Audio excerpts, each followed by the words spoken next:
Hello and welcome to the Today's Soapbox podcast. I'm really excited about this article. It was a topic of interest for me that I didn't think I would write about, but I ended up going for it this week. The topic is the Eurovision Song Contest. So I will be doing an episode to accompany the article Eurovision for Dummies, explaining the global phenomenon to Americans.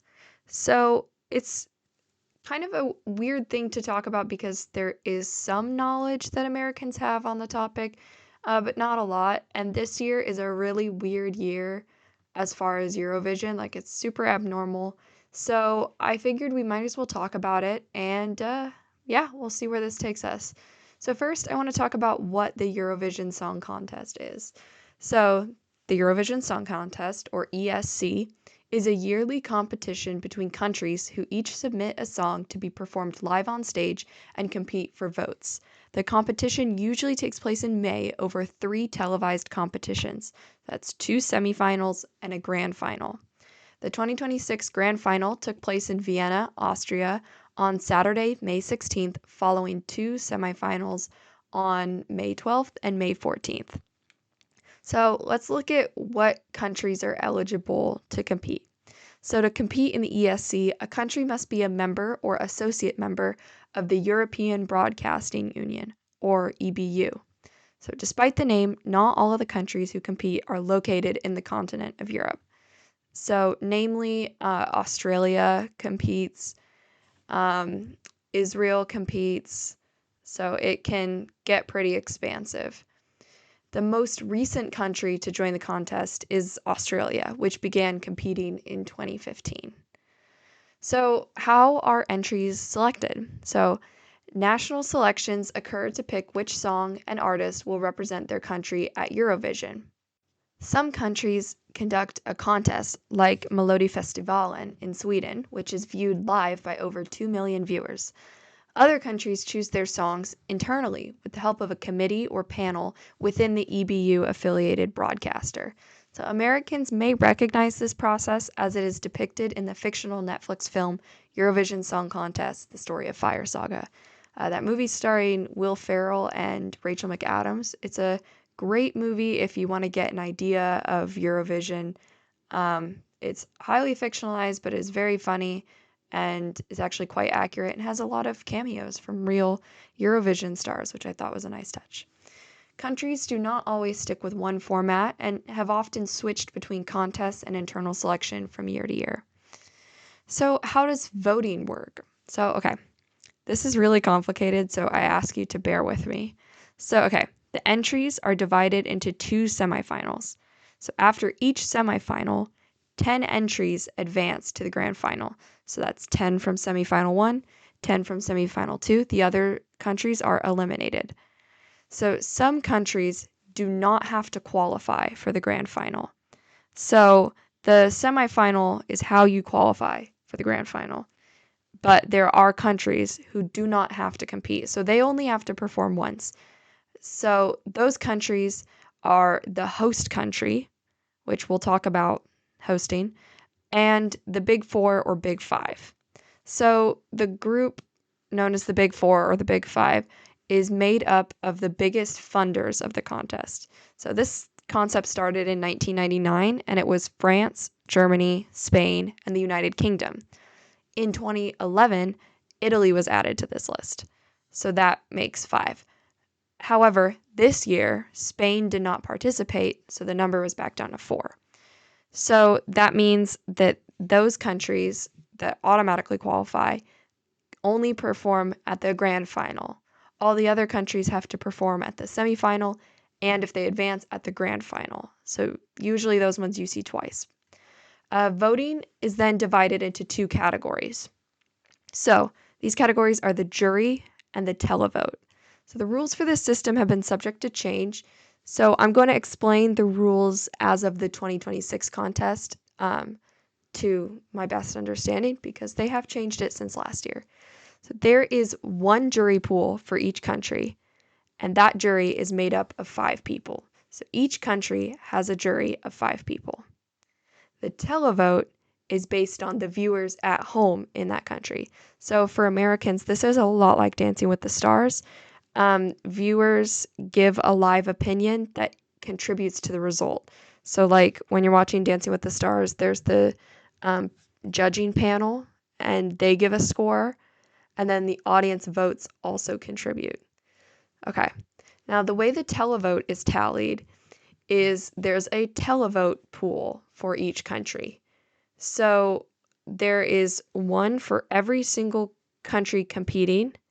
And then if your country is not competing, your vote goes into this pool called the rest of the world. So because there is one more televote pool than there is jury pool, the jury vote gets about 49.4% of the say. And then the televote is slightly more influential at 50.6%. So this gives non-EBU countries a say in the result. Like, for example, if you are a voter in the US or Canada, or I'm trying to think who doesn't compete, or China, then your vote counts in the rest of the world pool. But if you are from Ukraine and Ukraine is competing that year, your vote counts to the Ukraine vote. I hope this is making sense. Okay.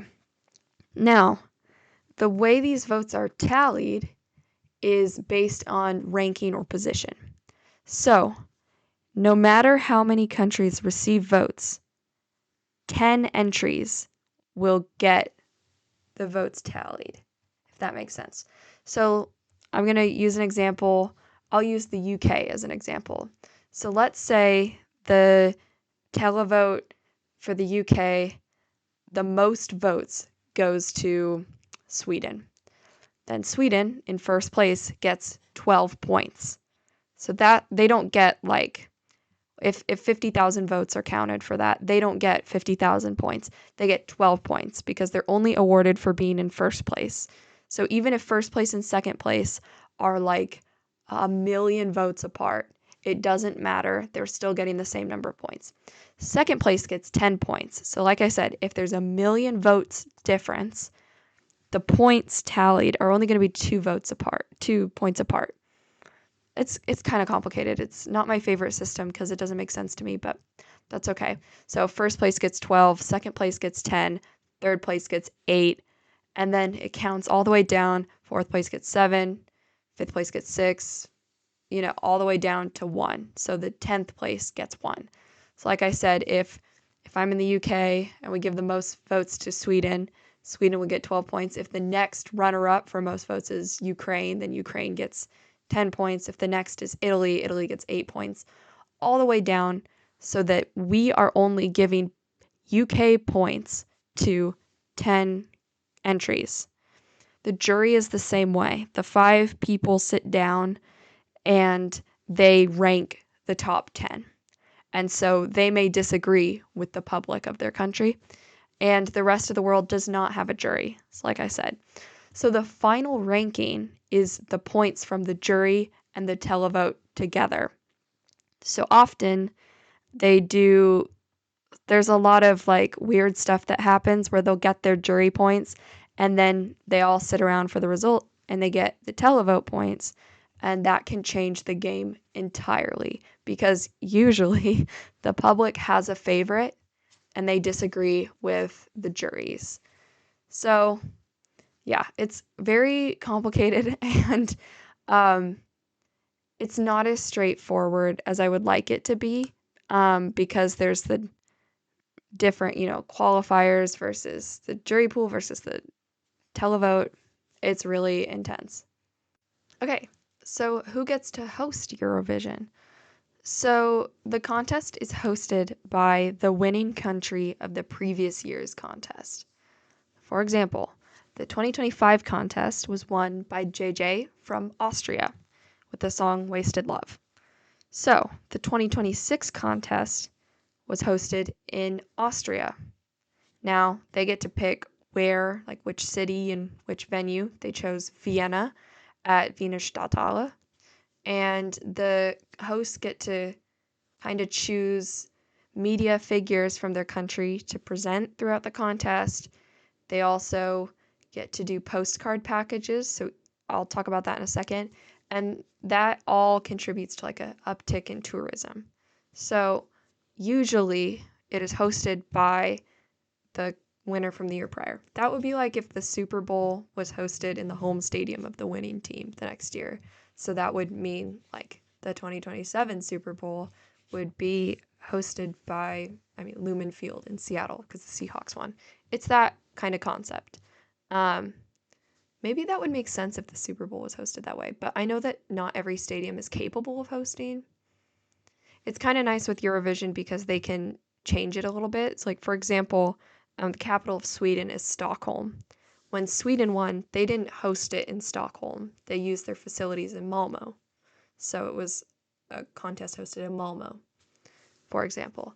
There is an exception to this, and I believe I'll be talking about it later. So bear with me for that. The postcard packages are kind of cool because they showcase different parts of the host country.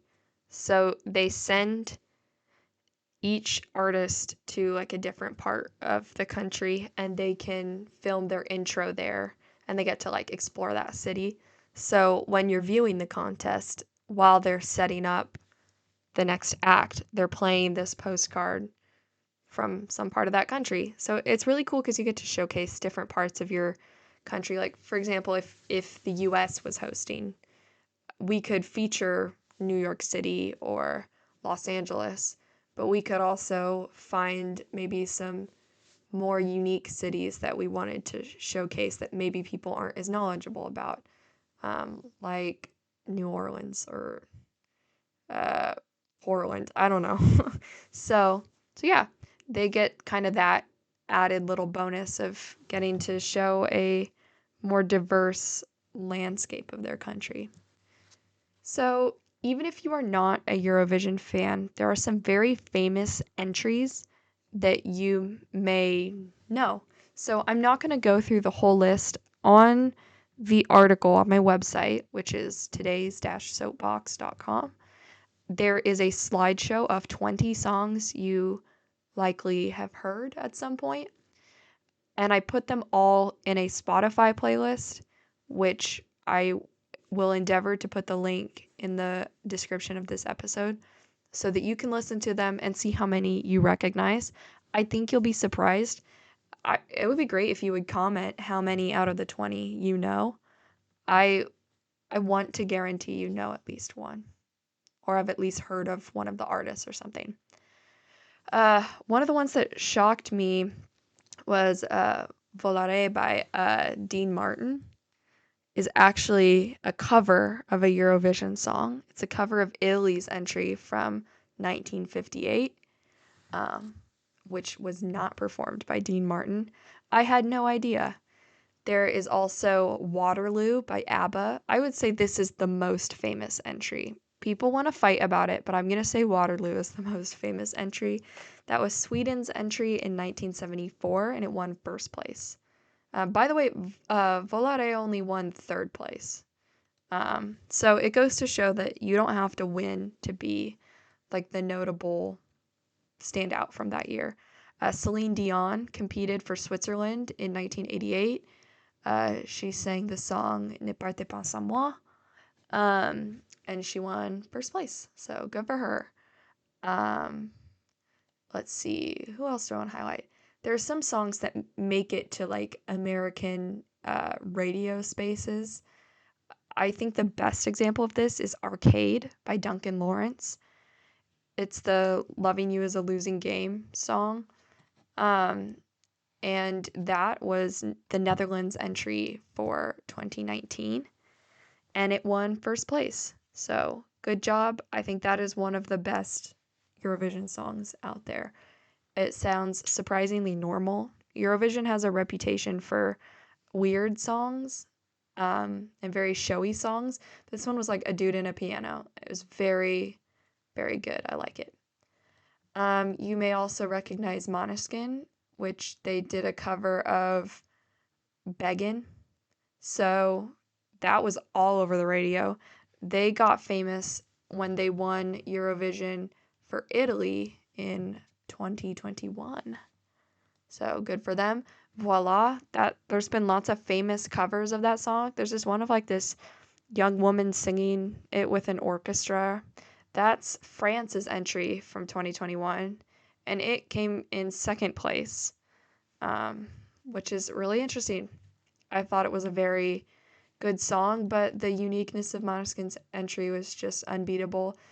Ukraine's entry from that year is famous.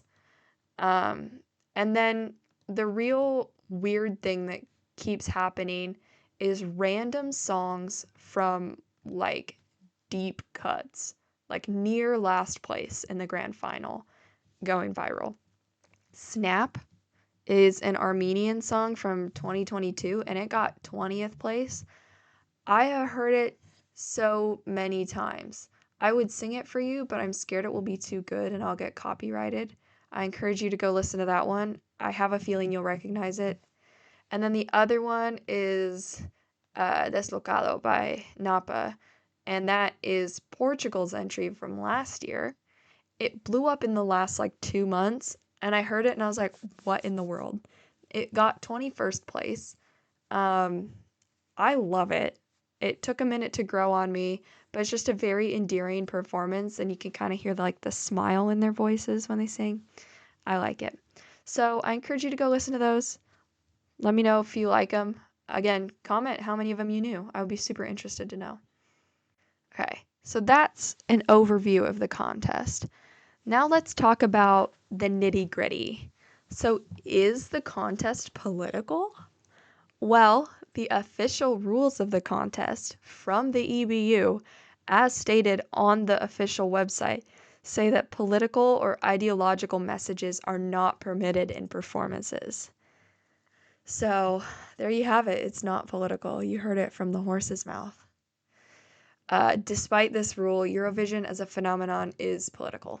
It just is. It's international competition. When have we ever been chill about that? Like, the World Cup is coming up, and I live in one of the host cities, and there's a lot of controversy about which countries are competing when. There's just all kinds of nonsense about that we have to wade through because that's just how international competitions go.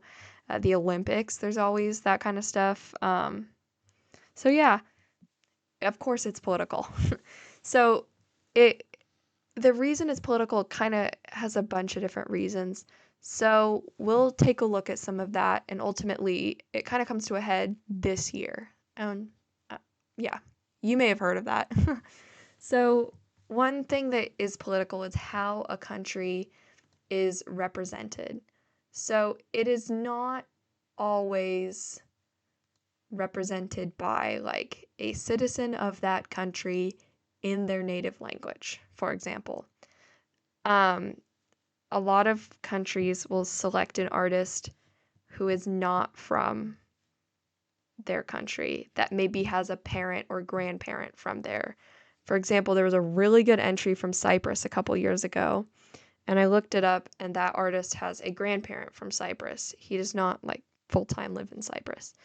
Um, it kind of makes Eurovision feel Anglo-centric and less diverse because a lot of songs are performed in English, even if that is not an English-speaking country. Yeah. For example, France this year, the song was in French, and their singer is a teenager from Utah. She's like straight up from Utah in the States.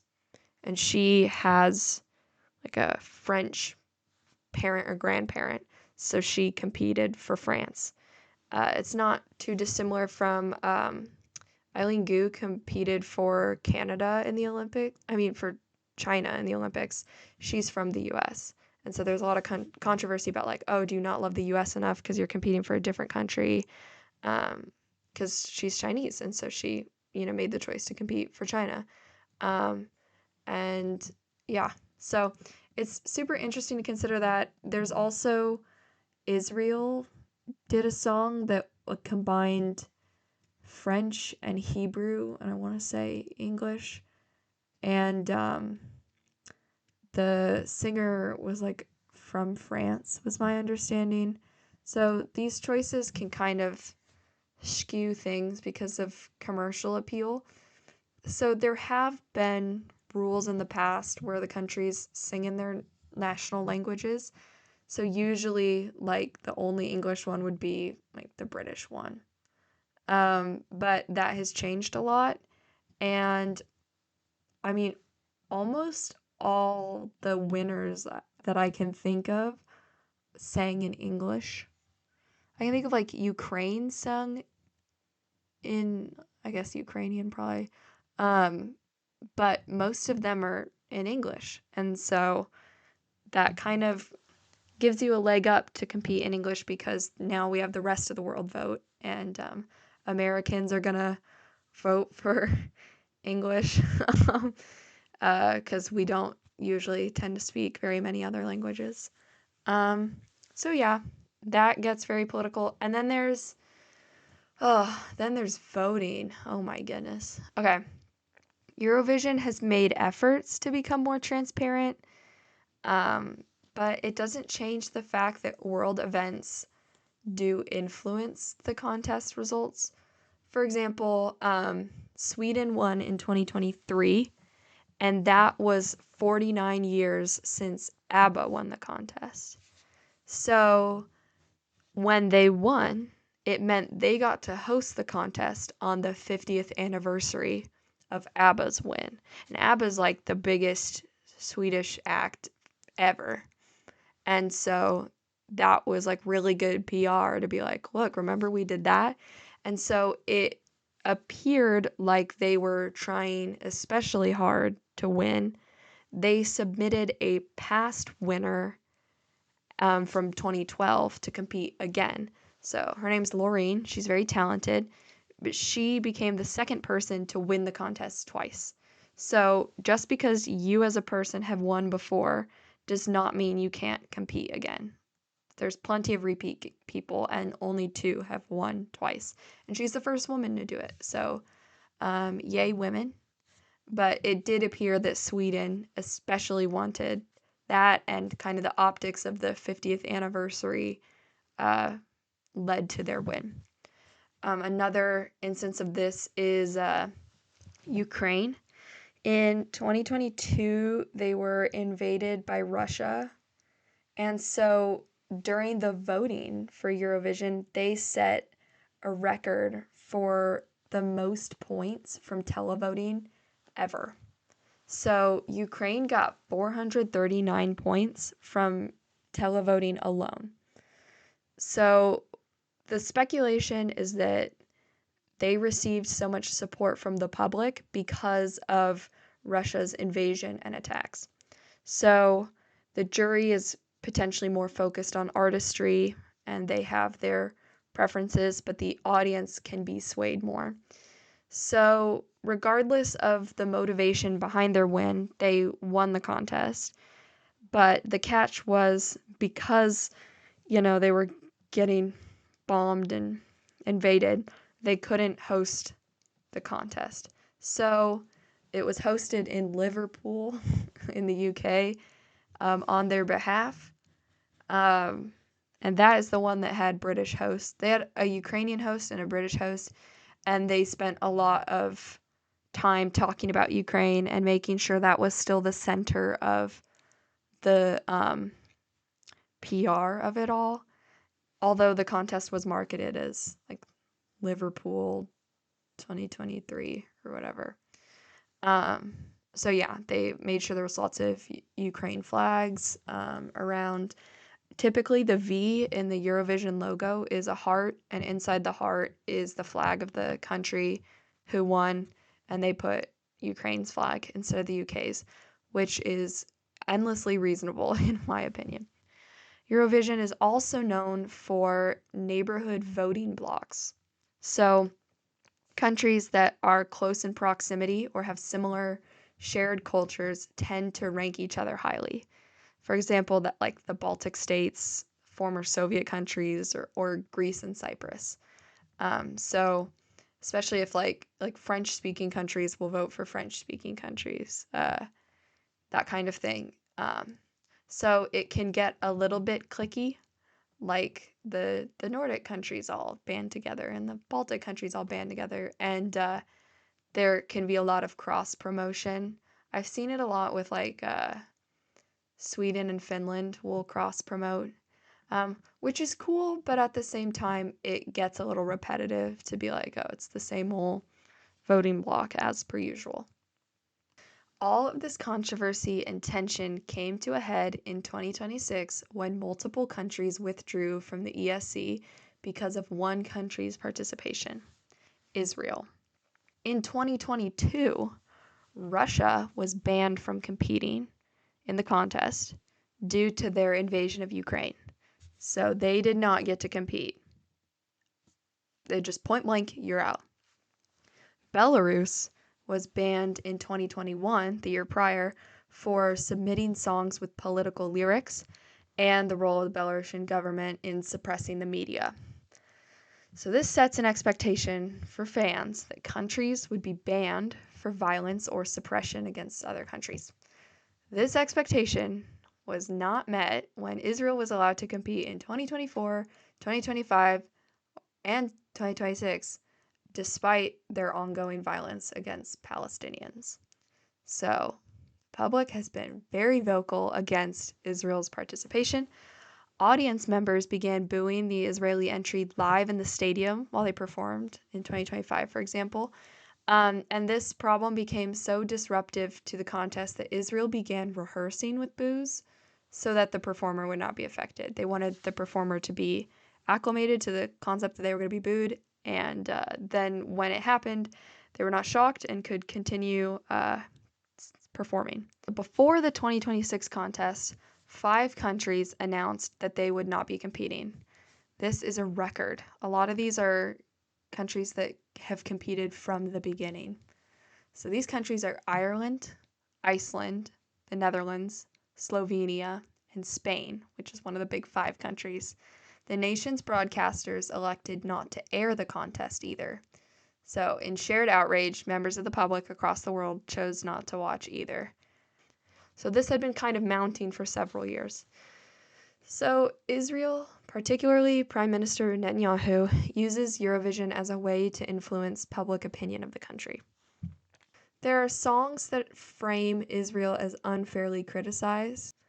I don't want to get too far into it because it's very devastating, but the loss of Palestinian life and the violence against journalists in that conflict is just atrocious. It needs to stop. And trying to use music to cover that up and be like, no, we're that country that's good at Eurovision. Forget about all this other stuff that's going on. We're the country that's good at Eurovision. And Netanyahu uses his platform to encourage the public to vote for Israel. There is an attempt to paint the country as an artistic powerhouse separate from the violence they are enacting. Israel's participation has made the political side of the ESC more evident and visible. The contest has been continuously met with protests inside and outside of the arena by an outraged public who wants the same standard to be applied to Israel as was applied to Russia and Belarus. There is an interesting future this year for Eurovision. There is an upcoming Asian expansion. So this is new. In November of 2026, so that's like, what? I'm trying to math in my head, like 6 months from now, the contest will expand to Asia with a competition in Bangkok, Thailand, called Eurovision Song Contest Asia, or ESCA. So as of the publication of this article, 10 countries have confirmed their participation. So that's significantly smaller than Eurovision, but who knows, this could expand. It's Bangladesh, Bhutan, Cambodia, Laos, Malaysia, Nepal, Philippines, South Korea, Thailand, and Vietnam. So, that's exciting. This is brand new. So, this concept was announced and canceled several times in the last several years, but the 2026 ESCA seems to be the most realized version of the competition. So, it's intended to represent the Asia-Pacific region. And previous iterations, like when they've announced this concept and tried to figure it out, included like Australia would move from like ESC to ESCA, and it had countries as far west as Kazakhstan, And then it had even smaller, like Pacific Island countries like Vanuatu. So ESCA will be completely separate from ESC. So countries already competing in Europe will be ineligible to double dip into both competitions. So that means if Australia wanted to compete in Asia instead, um, they would no longer be able to compete in Europe. They would have to switch fully. I think that decision would make a lot of sense because geographically they are closer to the Asian countries that are competing. Um, I would love to see New Zealand compete. I would love to see some diverse music from across Asia because there's so much good Asian music out there. Great Pacific Island music, great all of it. I want to hear more of it. And I think showcasing this is a really positive thing. However, it will get political at some point. I mean, if this continues, we could have discussions about can China and Taiwan both compete, for example. Like it will get rough. Um, so yeah, I'm excited. I don't know if I'll watch it. And I'm really interested, like specifically in South Korea participating because they are known for the K-pop industry and they essentially like have a factory moving of, young Korean artists who become K-pop idols and they train really hard to sing and dance and do all of it at the same time, which is a big deal because Eurovision has to be sung live. So if you have some of these veterans of that industry competing, I'm like, who stands a chance? This is like a primary export of the country in a pop culture sense. So I'll be interested to see how it turns out. I would love to see other countries jump in. I would love to see Japan compete. I would love to see, I would love to see Kazakhstan compete. I don't know if Armenia, Georgia, and Azerbaijan would move over to the Asian division. And who knows? Honestly, a dream come true for me would be Eurovision the Americas. I would love for like every country from Canada to Chile to compete. I think that would be a contest to watch because there is so much good music from all over the world. Um, and it's really good because it teaches you a lot about different cultures and different geography, and it shows how much there is to offer across the world. I would love to see Eurovision Africa. Like, I would like every continent to do one. Because it would be really great if people could finally learn that Africa is a continent, not a country. It's got like 50 countries in it. There's so much diversity in Africa that I would love to see that showcased in music. So anyway, thank you for reading. Thank you for listening. I also like to thank the guest editor, R. Malore, for their input this article. If you want to listen to some Eurovision songs that I like, I made a playlist of that too. These are not necessarily famous songs or winning songs, and a lot of them are from the last couple years because those are the years I watched the most regularly. Um, they're my favorite ones. They're ones I listen to on my normal playlists. I have a lot of them on workout playlists.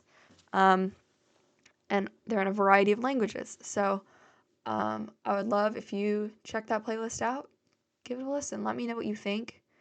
Yeah. And as always, I'll see you next time. Anyway, have a great rest of your day. And thank you for listening. Thank you for reading. Make sure to like, comment, share, subscribe, follow. Add this playlist to your regular listening. Add this podcast to your regular listening. And I'll see you around. Bye.